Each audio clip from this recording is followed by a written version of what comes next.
Now let's proceed to hear from the CHRO of leading IT companies about building organizational capability with transformative competencies. This discussion is led by Dr. Yogesh Kumar Bhatt, Executive Vice President and Business Head, Stackroot. And joining him are Kavita Kurup, Global Head, Talent and Organizational Transformation, UST, Mohit Mohan, Head of Human Resources, Lowe's India, Samir Bendre, Chief People Officer, Persistent Systems. Over to you, Dr. Bhatt. Thank you. Thank you, Dilip. Thanks a lot. Just one quick sound check. Am I audible? Yes, Yogesh, you are. Yes, you are. Great. Thank you very much. So first of all, it's my pleasure and my privilege to welcome all of you, Kavita, Samir, and Mohit. Great to be connected with you in this platform here. What we will do here is we heard the last session. And of course, it's a similar community, but a very different industry. So while the questions which we have may not be very different, but I'm sure audience will get answers which are fairly different and from a very different perspective. Let me just set a context here, and for that, let me just go back to what we heard earlier this morning. For those of you who were there at the time from Josh Bersin, and very obvious but very profound statement. Human beings are only asset in an organization that appreciates and value over time. Every other asset depreciates. Right? So as human beings learn, they become more and more productive, more and more useful, more and more valuable. But any other asset depreciates, right? And that's what puts the role of a CHRO and HR function as well as learning function to a position which can really accelerate value multifold, right? I mean, and that's the opportunity, but that also brings the challenge. And the challenge is workforce transformation is a very, very complex problem. It's not simple. Again, we heard in Josh Bersin's session itself, and I'll just go by that it's not very well understood as to how complex workforce transformation is. Probably the words he used was that entire HR function put together is complex enough, equal to only the learning functions complexity. Of course, we can have views on that, but the point is that it's a complex function, and that's what we know. Now, if you look at IT, and we know that over last about 5-6 years, this whole terminology of digital transformation was picking up. The newer set of technologies, the pace at which those technologies evolve was accelerating. But then came COVID about 1 year back now. Of course, in India in a big way only during March or so. And that changed it all. That really, of course, accelerated adoption of digital. That today, there are no naysayers. Everybody believes that digital is the way, because that seems to be the only way, including this, Confluence 2021. So what it also does is that the shelf life of skills is shrinking, especially again in IT. And we heard from the banking sector, they're very, very well-reasoned responses. But IT is the enabler of all the functions today, and taking very, very central place, more than ever before and faster than ever before. Now, this is the complexity, and that's the large context under which we have to look at the questions. But at the same time, we should remember what is that we have really promised to the audience here, that it is the theme is about transformative learning and of course organizational capability, right? So we must remember that at the frame. And so therefore, let me just define transformative learning, which is essentially defined as the expansion of consciousness through the transformation of basic worldview and specific capacities of the self transformative learning is facilitated through consciously directed processes. So the point is, this is not something which will happen automatically. It has to be a conscious process. It could be a training process or on the job process, but it has to be a consciously designed process. A more simpler way to put transformative learning is that that it is the idea that learners who are getting new information are also evaluating their past ideas and understanding, and are shifting their very worldview as they obtain new information and through critical reflection. So everybody consumes things using their own, colored lenses, so to say. And therefore, it goes beyond simply acquiring knowledge and dives into the way that learners find meaning in their lives and understanding. Now, that's what is about transformative learning. At the same time, let's just for a second reflect on what is organizational capability all about. Of course, there are many definitions, but I'm choosing to pick one by McKinsey in 2014, which defines this as the skills, processes, tools, and systems used by an organization to drive meaningful results and individual capabilities as training, learning, and skill development. So individual capabilities, some is in a way institutional capability, but only when skills, processes, tools, and systems are used in a meaningful way. So that alignment is the crux, right? So that context should be there, as we look at this. And with that, I keep the format similar to what Bimal had. I will ask a first round, and I will go with my first question first to Kavita, and then maybe to Mohit and Samir in that order.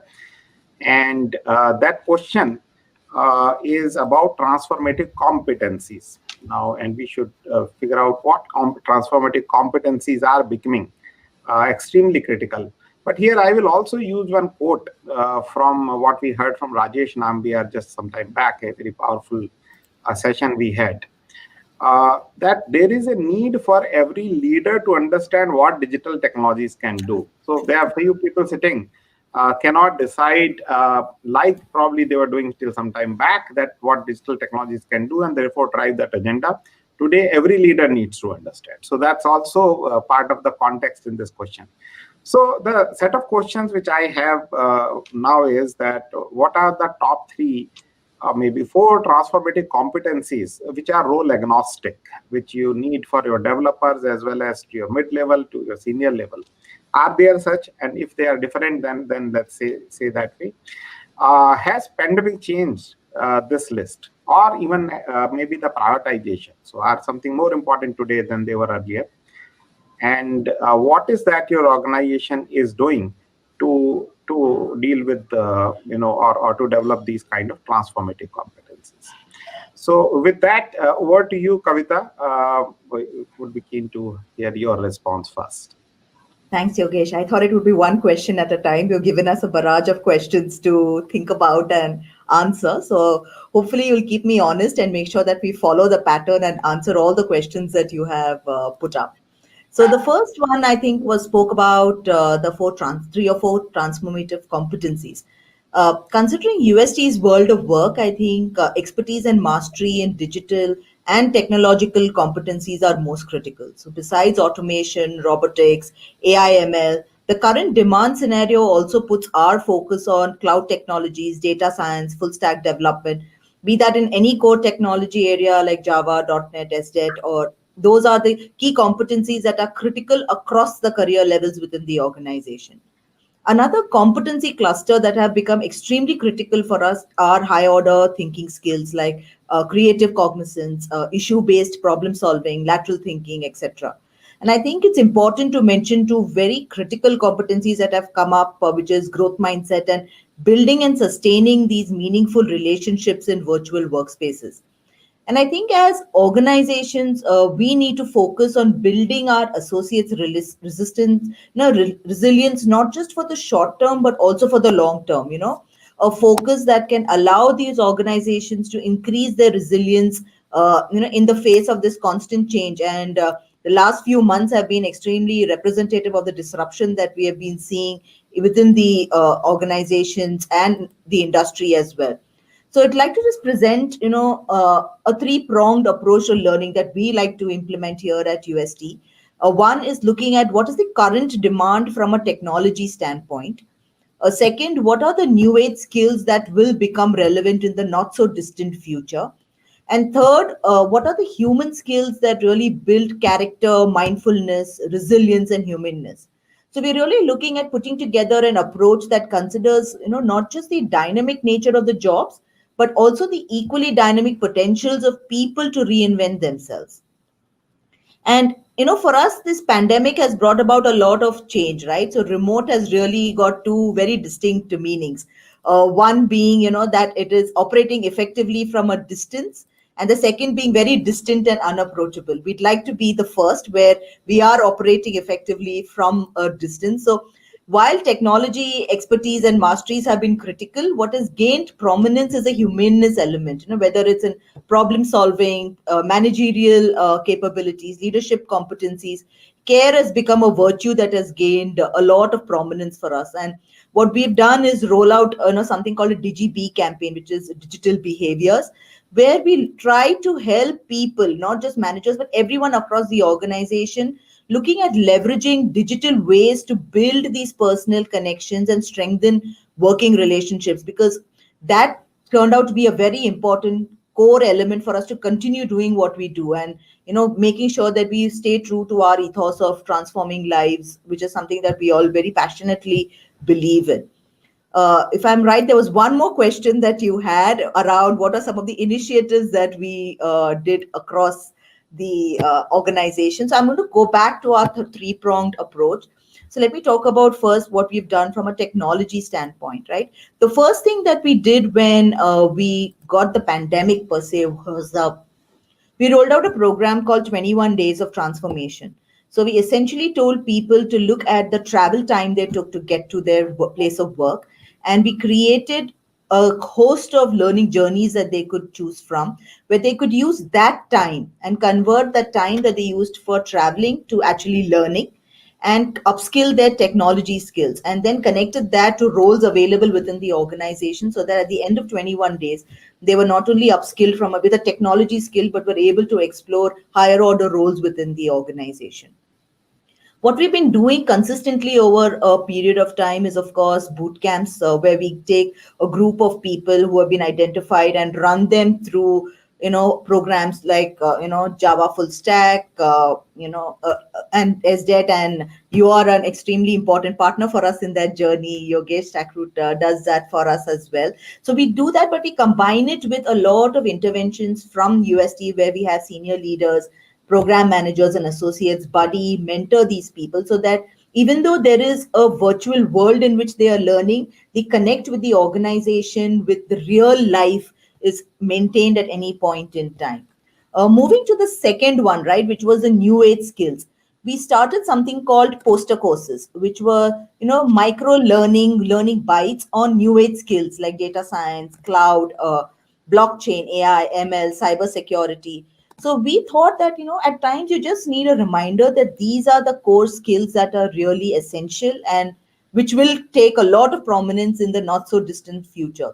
So give people the opportunity to go through a breadth of information and then decide which one resonates with them the most, and then get into the deeper aspects of each of these opportunities that are available for learning. I think from a learning standpoint, something that we believe very firmly in UST is to create the frameworks for learning and allow people to take the opportunity of deciding which framework would resonate with them the most. So try and create as many opportunities, but not really force feed information and learning for people to decide for them what is their best way of really learning. And finally, from a human skills perspective, which was the third part of our approach, we looked at employee to employee learning programs that we have implemented. And this is, based on our belief that teaching is the best way to learn, and peer building really builds a culture of support and, sharing. So we have built a group of people. They are our high performance coaches. They're spread across the organization, across levels, and we leverage their expertise to do a host of learning interventions, whether they are technical, whether they are, it could just be how do you have conversations in a virtual format? How do you have meetings? How often do you need to interrupt the person that is speaking, or do you let them complete their entire thing? So just the minutest of things that we thought would add value to the most deepest of conversations and aspects of managerial life, or what is their representation of their journey within QST. So for all of us, that's something that we thought. So we thought we'll do three things. We'll create the frameworks, find partners like, StackCrowd, Coursera, Udemy, the ones who are the best in the, across the planet, and then create great messaging campaigns. Because if we do not communicate these learning programs well with the right kind of messaging, with the, the message for what's in it for the employee as well as for the organization very, very clearly, then it becomes extremely difficult to drive, no matter how much value you might perceive the person might get by going through that entire set of learning interventions.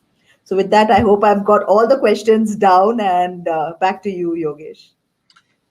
Thank you very much. And my apologies, but I gave you a warning. The workforce transformation is complex, and therefore you can't expect one question at a time. Okay, two, three things which are really I can relate very well to. In fact, of course, all the responses are great, but what I would want to highlight here is because I heard about them elsewhere in this program also, the focus on the digital relationship, that's digital behavior. That's a very, I think, apt thing to do. In yesterday's CXO Power panel, we heard about the relationship capital going down in digital, in digital interactions, right? While in a personal interaction, it was going up. Each transaction was doing its job and relationship was building. Now, what seems to be happening is that each transaction is doing the job, but the relationship capital goes down. So you're kind of consuming your assets as against accumulating, right? And that's obviously not a great thing to do. And therefore, these initiatives will be very useful. Second thing, very interesting, I found you talking about teaching is the best way to learn. Of course, I can't agree more. I think most of what I've learned in my lifetime is by teaching. So therefore, I can't agree more. And interestingly, we had a session with Devdutt Pattanaik yesterday, and he was citing from Indian mythology of teacher as learner and learner as teacher, and that's a very powerful idea, which it looks like was very well known in India long back. We have to rediscover and re-emphasize on that. With that, let me move over now to Mohit. Mohit, same question, so therefore I will not repeat. But yeah, let me hear your perspective. Coming from a GCC, you will have obviously a different viewpoint on that. Sure. Thank you, Dr. Yogesh.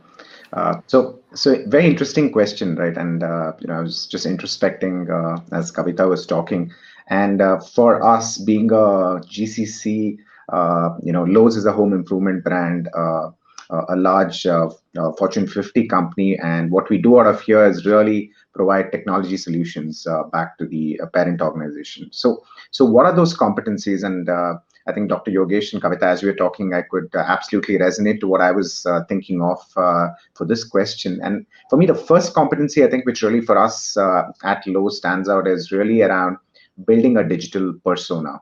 And here, what I mean by that is really around the aspects of having digital and cognitive skills or the ability that are required to build one's presence. In today's day and age, it's I think the new coined word is phygital, right? Where the two worlds are seamlessly merging together. So I think one is just the whole aspect of having a digital persona is going to be a critical skill as we look forward. The second one, I'm probably re-emphasizing to what you all have just spoken about is, in my opinion, the social and emotional quotient, right? I think with the way the pandemic has transformed the way we work, I think is very interesting. And this could be a very key differentiator as we think about how previously coffee conversations and hallway conversations are actually now transforming into a Zoom meeting or a virtual meeting, right? So now imagine this in the context of a competency for an individual where previously she or he could walk the floor and make a presence felt. So, and make the connection. I think, so it's going to be very important in this day and age in terms of how an individual collaborates, how they develop, and they grow with the organization. Now, as I talk about this for an individual, this would have a whole different meaning to a manager, to a leader, right? How do they continue to build that sense of community? How do they inspire? How do they make those connections with their teams in a virtual environment, from what was a one-to-one face-to-face meeting to where we are today? And then with all of that as a backdrop, I think the last thing I'll kind of talk about is in terms of the aspect of adaptability and the aspect of being flexible in today's day and age. In a world where I think work and home are coexisting, and that's really becoming a way of life.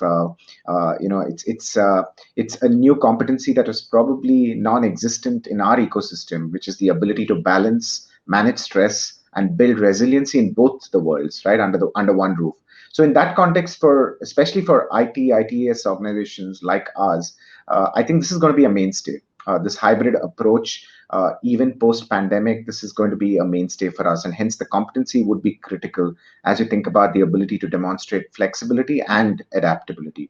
So those are the three or four, and just aspects of competency. But I think the other one which you asked, Dr. Yogesh, was around how the pandemic has shifted this. So again, from my perspective, I do think that these kind of the competencies I just spoke about existed. But as we think about the last year, it has really pushed organizations on one side as well as individuals to adapt. It's pushed us to evolve, and it's really to make the most of the ecosystem.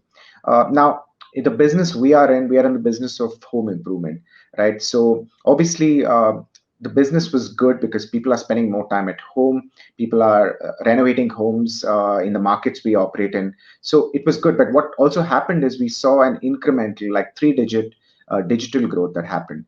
So I think one thing that has emerged is the speed of adoption of technology, and more importantly, the skills that go with it. I was reading, interestingly, the World Economic Forum came out and said that 50% of employees that we have today would need reskilling by 2025, right? So to put that in the context of the competencies I just spoke about, I think it's, in my opinion, things have just pivoted. It's not like these are necessarily new, but they've pivoted in terms of the relevance. And imagine like businesses like ours, which is retail, and what I spoke about, how the digital growth has increased multifold. So for me, I think fundamentally organizations or business needs really have pivoted individual competencies, and the need for learning and adoption has increased 2x over the last year or so, right? So that's I think in terms of how I believe that it's really touched organizations as individuals from a pandemic perspective. And then I'll quickly kind of talk about what we're doing from an organization perspective. So at Lowe's, one of the, if I would say, core behaviors that we have as part of the blueprint we have actually evolved is continuous learning. And the way we've kind of approached this is to really have a university approach. So we have actually established a Lowe's University. And this is not just unique to India, it's a global Lowe's University that we've created. And these are really aspects that we believe are important to the organization. So we have university with various curriculums that's aligned. So we have something on supply chain, merchandising, and similarly one specific to technology. So I'll talk a little bit on the tech part of it. So the tech university that we have, in fact, last year, and this is during the pandemic, we undertook a massive job role architecture. And what we did with the job role architecture is we identified the competencies that are critical for a technologist in the organization. And then we had the associates or employees aligned to this. And then very importantly, as we completed this, we also made sure that there are unique learning paths that our employees are getting as part of the job roles that they're being aligned to. So that also meant giving the platforms for people to grow and develop. Right. So I think those are a few things that we have done. The other one we have also done is to kind of connect to the competencies I just spoke about earlier. We have also had designed specific curriculum for employees to look at the new age skills, and this is specific to virtual working. So these are a few things that we have kind of done over the last year as we've gone through, I would say, major disruption from a business standpoint, and how we've addressed it from an individual perspective. Thanks, Mohit. Great to hear the initiatives which are being taken at Lowe's. And of course, as I said, being GCC, you can bank on your global efforts such as Lowe's University. So very, very heartening to hear that. But your whole point about work from home, while everybody is struggling their own way, So do I. And what I did very recently, because there's a confusion between work from home and work for home. That unfortunately happens. So what I did is, again, as a part of home improvement, I just bought one partition hall and I told everybody, this side is my office, and let's see if this works now. Anyway, everyone on their own on this journey, I suppose. But now coming over to you, Samir. Same questions from you, but I think Persistent is a company which is known, while being on the service its space itself. But there's a lot of work on the product side you do as well as on the service side. So if you can also bring in that perspective of the teams which work on the product side for your clients versus on the standard service side, are there any differences you see? That will also be very useful, because I think you are in a position where you can reflect on both sides. Sure. Thanks, Yogesh. I think it's always interesting when you're the third person on a panel to speak, because you feel some of the points which you wanted to cover are already covered by the earlier two panelists. So it's I think let me just step a little step back. First is when you talk about these competencies, and especially talk about transformative competencies, I'm always worried with this word transformation as we use today. Whether you call it digital transformation, everything people talk about transformative competencies. Typically, if you look at the way where the word transformative came out was in the world of education, where people wanted to build skills for the future and how they want to build. That's where it started. But now when you put it in the context of the current organizations on where we are, what we saw over the last 10 months and what changes is here, I have one or two fundamental beliefs before I come to talk about the competencies required. Is that what we are currently seeing is while we may call it new normal or anything, but that's only, quite frankly, a temporary way of working. It's going to be only a matter of time when we will go much more closer to the older working, where we are all working in offices. And there would be some shift of some people maybe mixing it with home or from work from anywhere, but it will go back to the normal over a period. Because if it were possible to, then the world would exist in the world with everybody working from home. We would have never built the model of working from offices ever. So that's been so with that belief, when I look at the transformative competencies, what were required or what changes needed to be done, putting them into different buckets. First, let's talk about what you would call the behavioral bucket, which needed to be changed. Yes, understanding people, the empathy and the compassion required for it. How do you really require the competencies that people understand these things to be done? It became very critical. The other thing which became very critical, apart from we earlier used to talk about emotional intimidation, IQ, EQ, and all what is talked about. I think a new Q has come there, which is called an adaptability quotient. How can you really adapt to a new world, new changes on a very quick basis? What is going to be there? Because changes, this is not, I don't believe this is the only time this is going to happen. Such disruptions are going to keep on coming in again and again, and we are going to see them. So how do you make your teams more resilient so that they continue to remain relevant, not only in what they are doing today, but even whatever they see tomorrow? And that's where there are three things which people will have to look at in their own way they work. First is what I call an engineering mindset. A mindset which is of saying that you are looking at a much more modern, and when I say modern, I don't mean contemporary, but saying that how do you resolve, looking at things, how are you looking at the larger big problems on whatever you are doing things. So the competencies which as a software developer or as a business leader will have to look at that engineering mindset. Second part would be the looking at what we call an RCA, a root cause analysis. If you really understand whatever problems you're solving, if you look at the root cause analysis of the problem, how do you deal with it? How do you solve that problem? What is the second part? And third, excuse me, is the part of being agile. I think Kavita also briefly touched about the need to be agile, because things are going to be changing. You will have to adapt to the new things. You'll have to learn new ways to do things. So whether it is your context in which you are solving the customer problems, or in the way you are going to solve these customer problems, all these things will have to be agile. So what we have done over these few years is that look at these three as the main sort of axes and ensure that you as an individual, whether you're a developer, whether you're a senior team lead, or where you're leader, you have to be relevant to your customer end of the day. And if you have to be relevant to your customer, what are the typical challenges or what has changed from you when you were working in the office with your colleague to what now you're working from home? So whether the support system which you had in the office is suddenly gone missing. So how can I understand how as a individual I can provide and develop my ability to get those supports from somebody else? So whether it is to do through peer learning or peer working together, what is peer working about? How do you understand those things? That becomes an important part of what we want to do. The other important part when you look at all these things is the overall understanding that today as a frontline developer, sometimes earlier you had a possible cover which was provided to you by your team lead or this thing, which is currently not there. You are directly exposed to your customer, you are directly facing there. So then the digital skills, whether it is the simple, straightforward, good presentation skill, good skills on executive presence, good skills on dealing with people, all these skills suddenly you have to pay more attention to. You have to understand all these things are going to be important because and now you are directly exposed to solve customer problems. So problem solving abilities and really emphasizing on that more than looking at somebody else to provide you those systems. That is the type of skills which I think are coming more and more prominent for not only for us, but I think this is for all the organizations globally.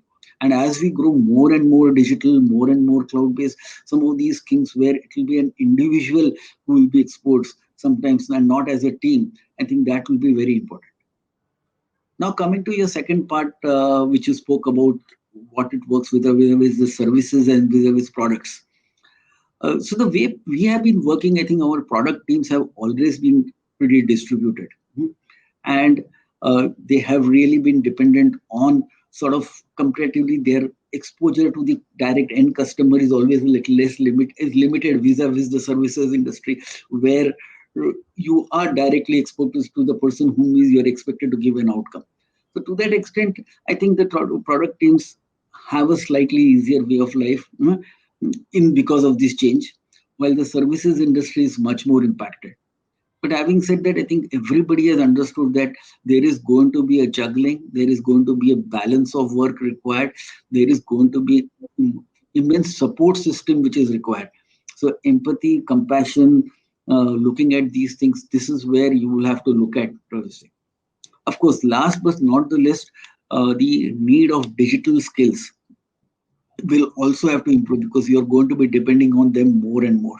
So whether it is just how you're going to present your thoughts, so how you're going to do whiteboarding with a customer, which you would do in the same room, now you're going to do it on a digital skill. So having those ability to do those similar whiteboardings in a similar discussions on a digital platforms is something which has been sort of taken off quite a lot over. So these would be a couple of sort of changes which we are seeing and we are trying to sort of build overall with people. And before I sort of close and hand to then for you to move to the next question, I think the things is also about beginning learnability. How do you people, how does the employee really look at how he is learning? Does he suddenly have too much more time to learn than before, or actually he's really juggling to learn? Yes, like all organizations, we have seen the people's consumption of learning, trying to learn new things, but it is not just learning skills, but skills and capability together, balancing both of them together to do the learnability. That's another thing which has been a big focus for us. Great, Samir. So thanks for sharing your perspective. And yeah, of course, if you are directly speaking to customer, then obviously there are additional challenges, and you brought it out so well. So now, given that we have very limited time, I'll just ask one question, and there let's go for a short response. Before that, and after that, maybe we'll pick. There are lots of questions coming here, and so we'll hope to pick one or two questions max. So the question which I have is, and I'll just relate again to what my conversation was with Devdutt Pattanaik yesterday, and we talked about Hanuman and Ram. And the interesting thing about Hanuman is that he was very, very capable person. Anything which needed to be done was given to him, whether it's to go over to Lanka to find Sita, pass a message, or when Lakshman is unwell, find a medicine, etc. And so on, right? And every time he succeeds, but he was far more capable. That was the whole point, right? And his capability is still not harnessed.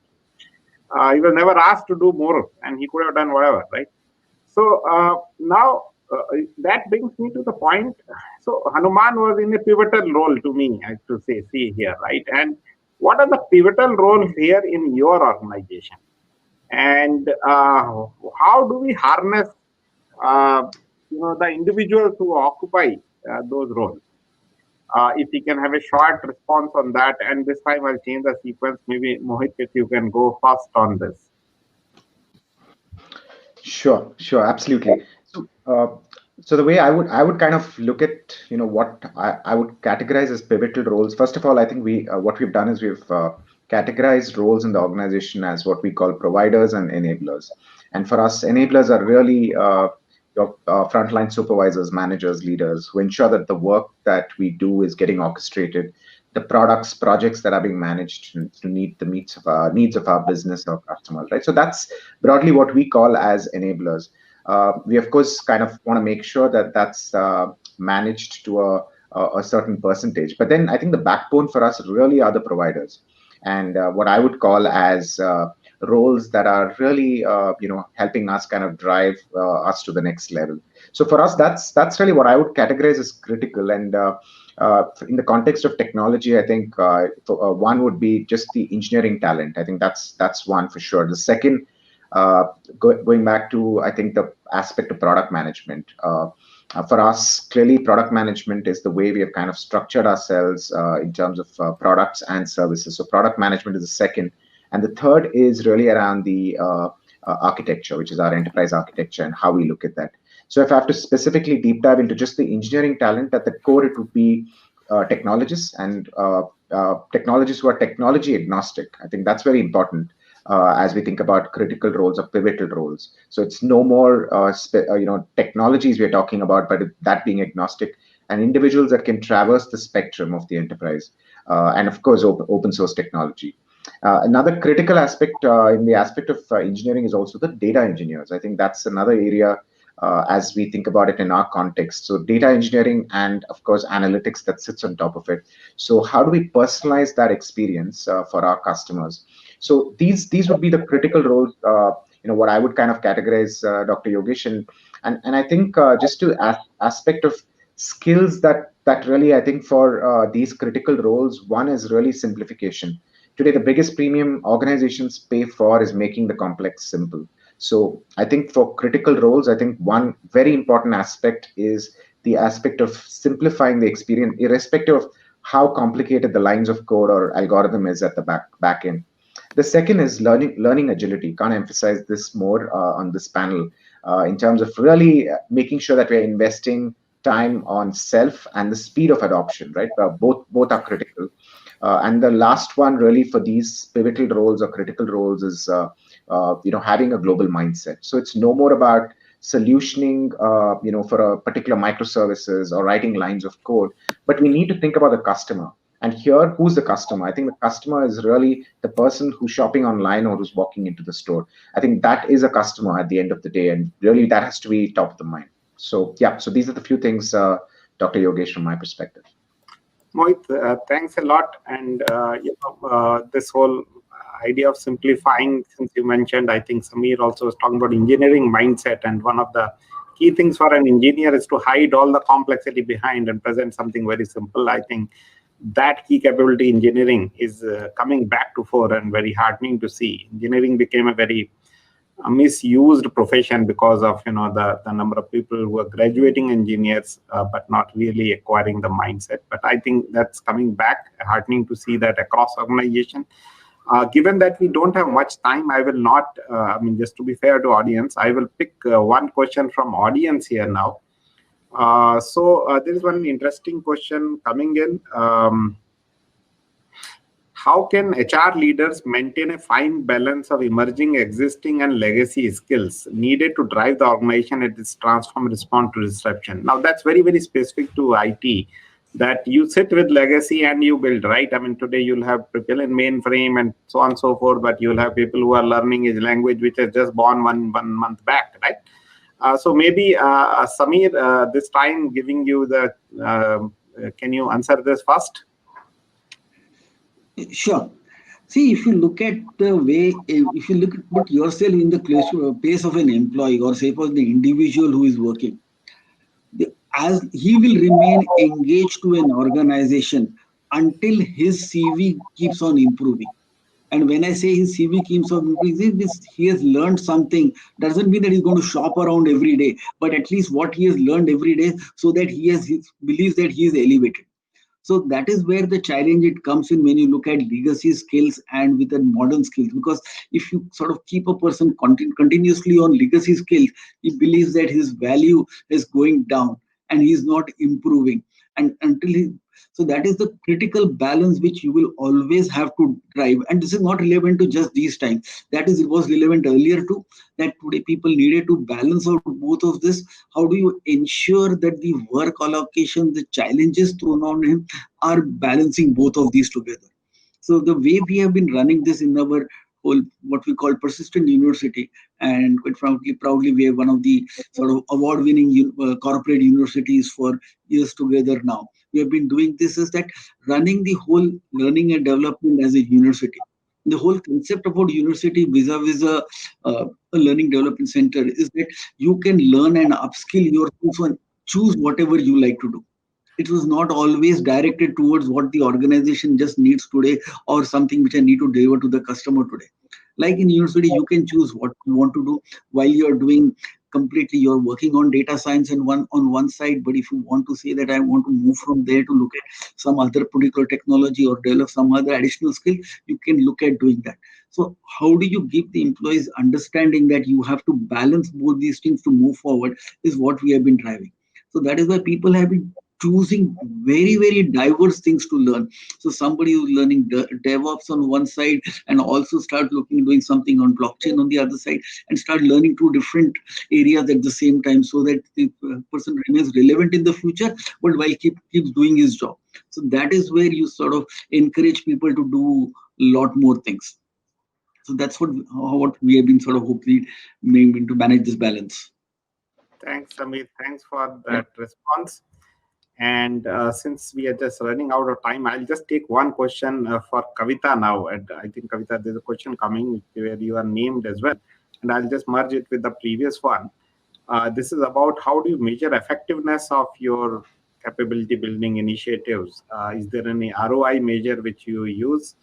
Kavita, if you can take this as a last question, since we are just running out of time. Over to you, Kavita. Sure, Yogesh. So for us, so when we look at ROI, right, we look at it only from a technology skills standpoint.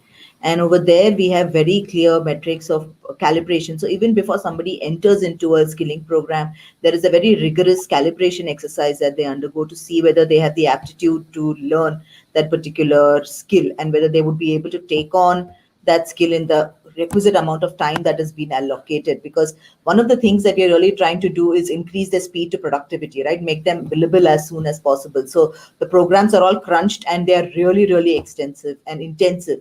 So we try and make sure that people have those skills up front. There is a host of learning material provided to them in various formats that they can use to prep even for the pre-calibration exercise.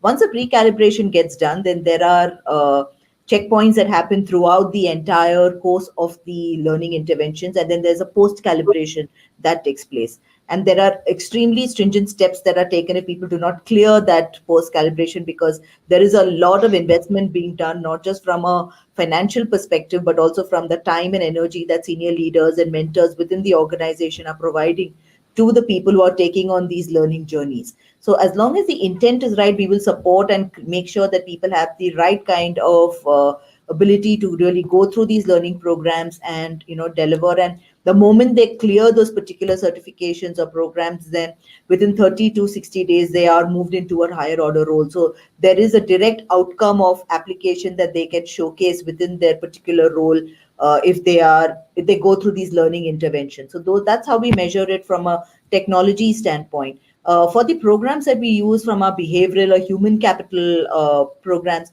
for those programs, we really look at our engagement scores. We look at what are some of the pulse feedbacks that we get from across the ground from various aspects, and see if there is a change in the narrative or the stories that we're hearing from the ground, and see how those are really shifting. And it's more anecdotal in nature. It's not it's more subjective in nature, but we prefer to keep it that way because we believe that culture and ethos is something that we'd like to maintain as a philosophy within the organization.